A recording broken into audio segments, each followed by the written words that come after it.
Hey everyone, welcome back to my channel. So this is post number 6 for New Year, New You, that series.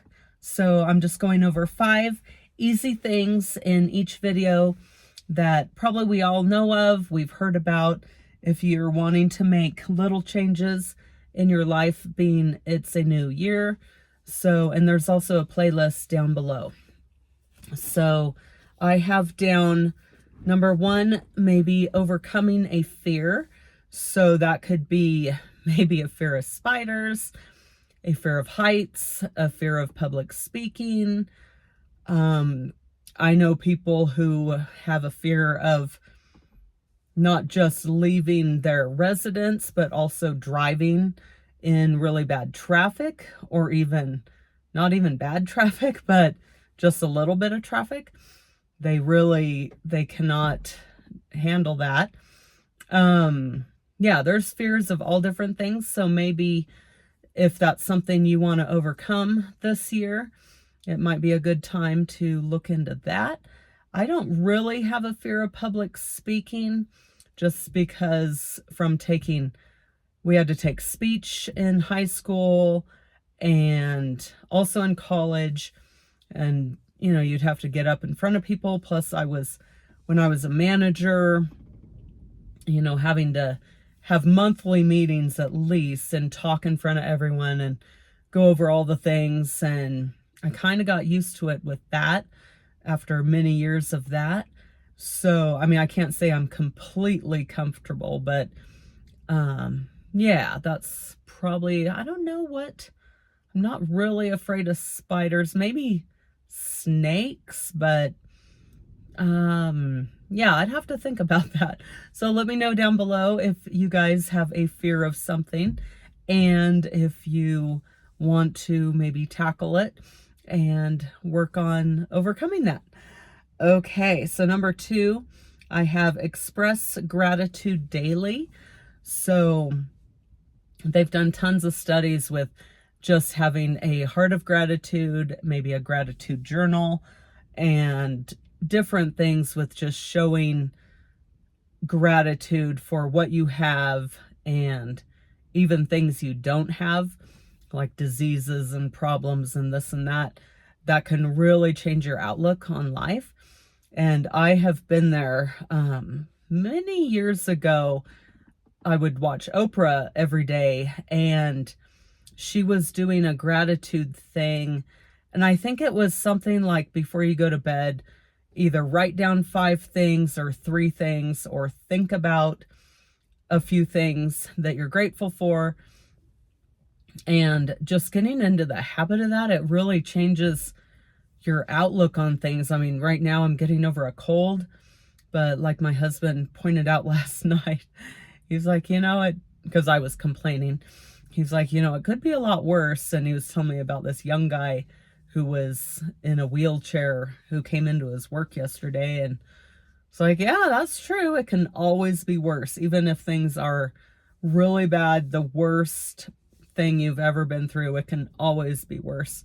So yeah, that I know personally that really changed my outlook and perspective on things. Just starting a gratitude, not even a journal, but saying or thinking things every night.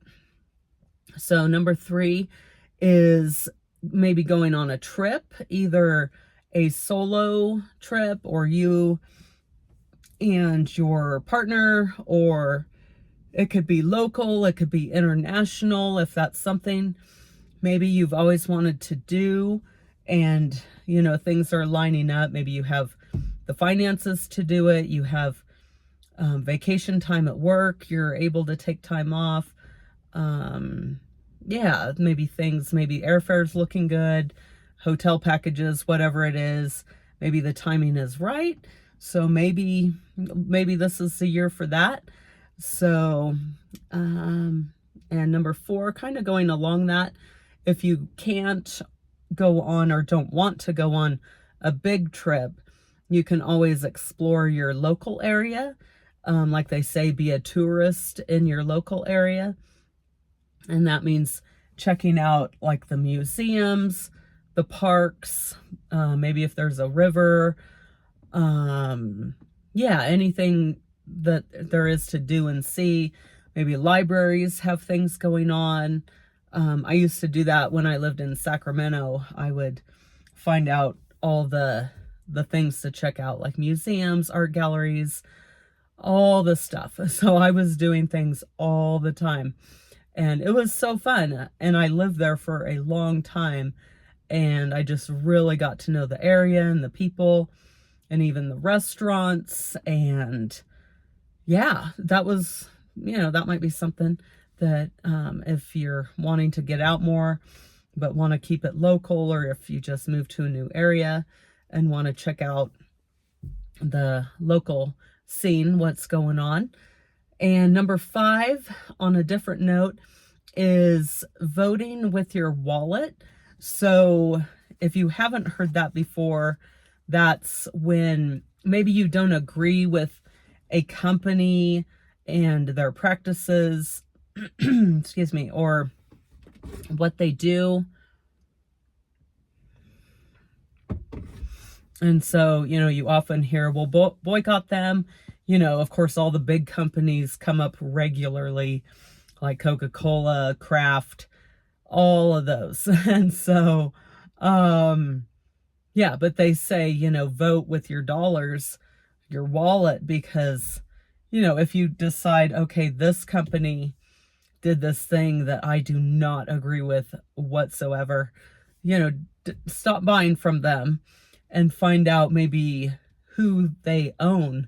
Because a lot of these huge companies, like let's say Coca-Cola, owns a zillion other companies.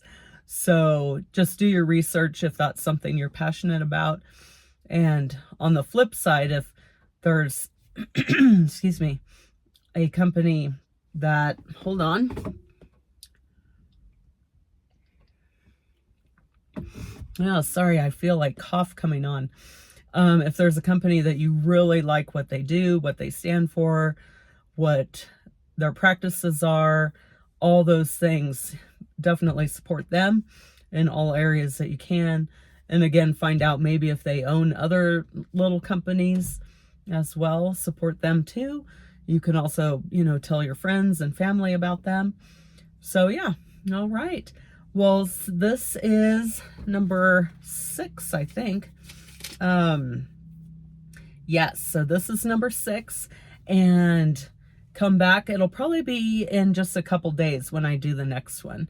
So I was going to do just maybe 4 or 5 this month, but yeah, it ends up I'm going to do quite a few. So, because there's so many things that are out there, little changes that we can do.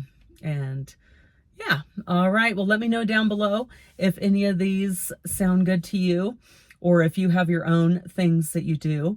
And I will see you in the next video. All right. God bless. Bye-bye.